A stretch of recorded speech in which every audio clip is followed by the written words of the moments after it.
Ku Masani Media olunaku olwaleero ng'ennaku z'omwezi 3 ogwokubiri amasomero gaguddewo mu butongole era nga lwe lusoma olusooka oba oluguddewo academic year oba omwaka gw'ebyolusoma ey'omwaka 2025.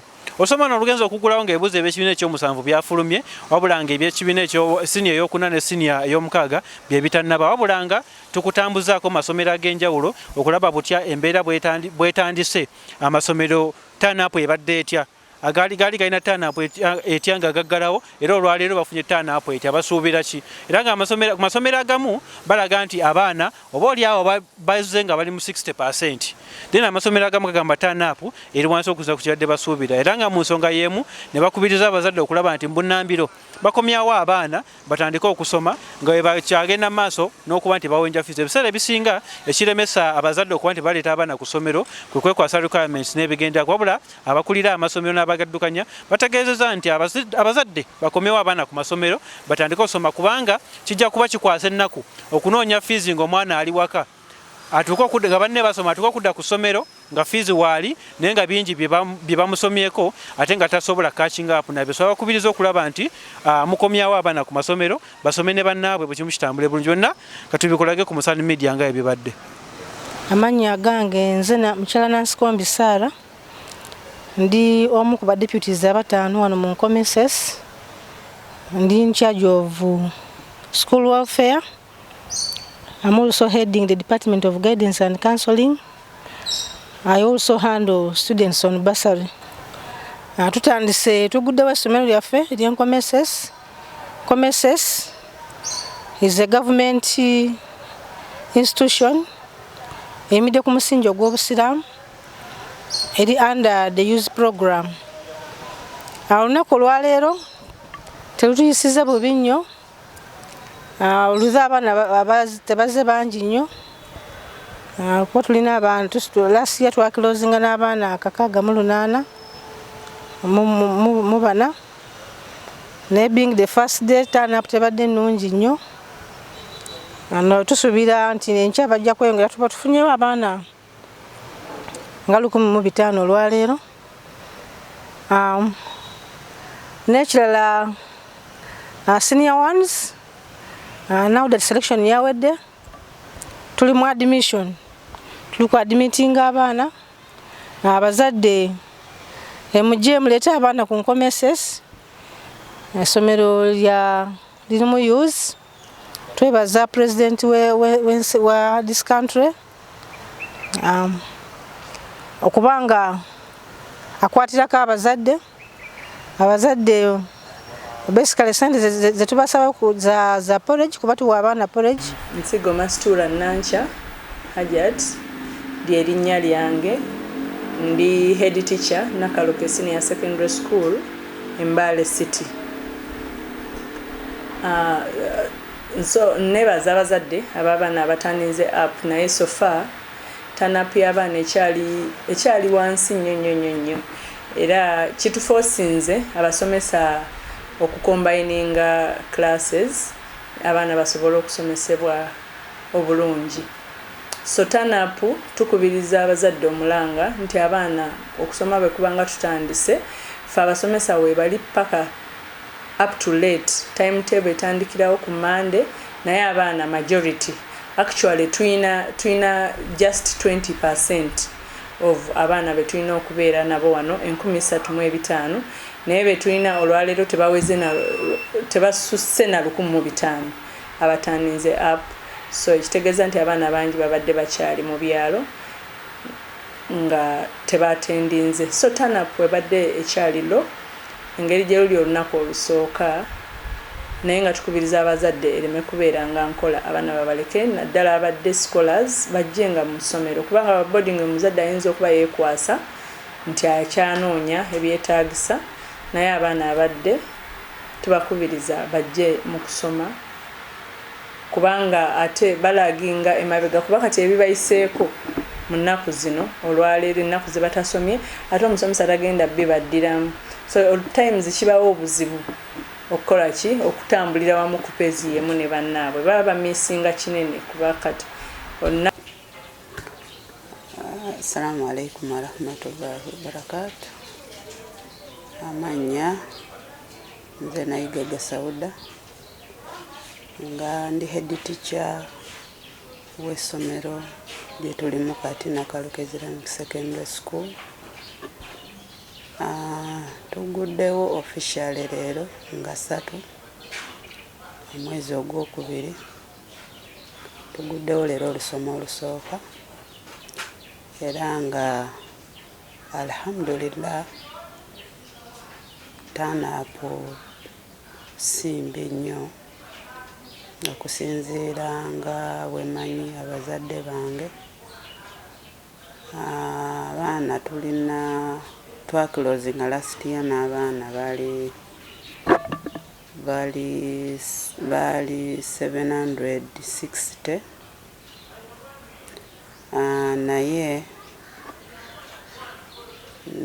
turn-up abataaninze olwaleero era nga bakyajja kuba obudde tebunaakuziba naye nga essaawa eno ndi mu around 45% abataninze olwaleero naye nga bakyajja kubanga batera okujja kuba waliwo abeewala eri abava erira eri abava Kabira Maido eri abava Ggulu kati bayinza okutuuka obudde nga bugenzeeko sanga 12 oba ssaawa emu insha Allah.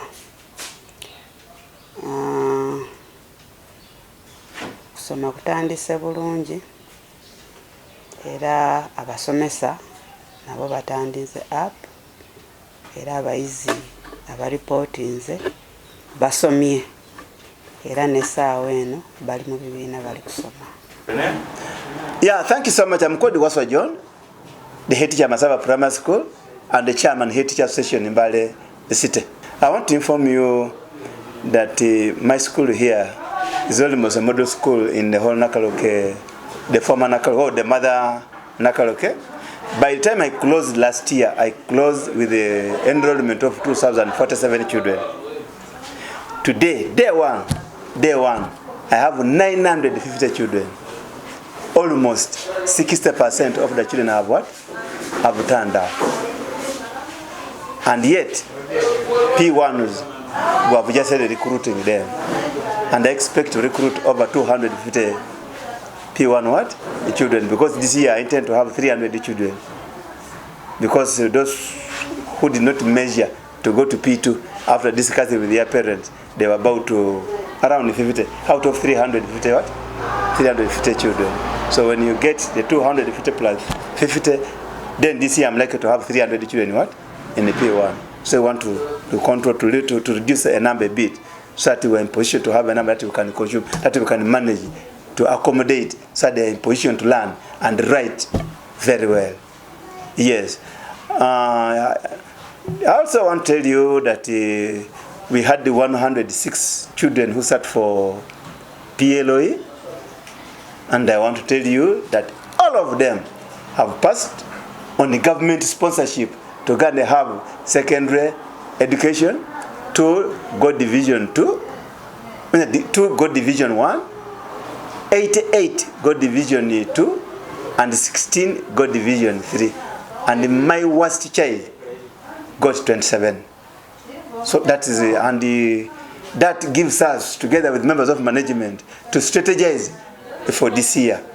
And being my last year in the teaching profession, I intend to leave a very good record. Very good record. And I have hope that those who are in P7, those who were in P6 last year, I have hope in them. Because we prepared them. I monitored them closely. Because they are my last children for me to monitor when I'm a head teacher.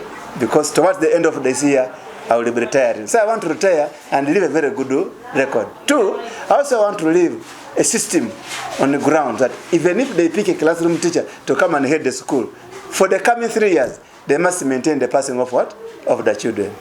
Amanya gange bampita Sarah Mafabi, headmistress wa Irisa Day and boarding primary school.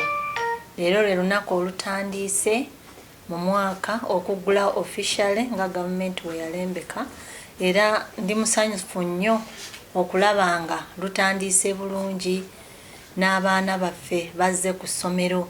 Abazadde njagala nnyo beebaza olw'obwesigwa bwe mututeeseemu nga ERISA. Abaana baffe bakomyewo, mwebale bakomyawo, mwebale balabirira, mwebale bakuuma, mwebale nnyo era tubeebaza. Ntanapu nnungi nnyo bakomyewo, bali mu bibiina batandise okusoma era njagala beebaza n'okugula requirements kuba ze zitandise omwana olunaku olusooka. Tubeebaza nnyo, muli bantu baggwanga abasapootinga nnyo abaana baffe. Era n'ekirala, omwaka guno mwaka tugenda kubeera ne expectations era bye tusuubirira ebingi nga bye tuteeka mu baana baffe. Abaana baffe leero tugenda basomesa bulungi era balina okuyita, tugenda bayigiriza. Waliwo abazze naye nga si balungi, bavudde mu byalo. Ekisookera ddala balina okutandika okuyiga okuwandiika n'okusoma, kyekintu ekikulu. Era kasita batandika okusoma n'okuwandiika, awo tubasuubiramu nnyo ekyomuwendo. Upper classes zonna baripootinze era abasomesa batandise omulimu gwabwe. Tubeebaza abasomesa n'abaana abakomyewo n'abazadde, mwebale kufuba era tusaba Mukama yeeyongere okubakuuma, yeeyongere obbagabirira, bemusapootinga essomero. Coming to Nabyonga Primary School. Ryoko Simon is my name. I'm the deputy head teacher here. As per today, we are grateful God has blessed us with our children. We so far had over 1,000 children today, which is around 35%.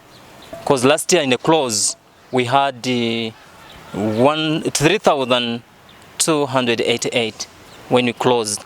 But so far so good, we have started with 1,000.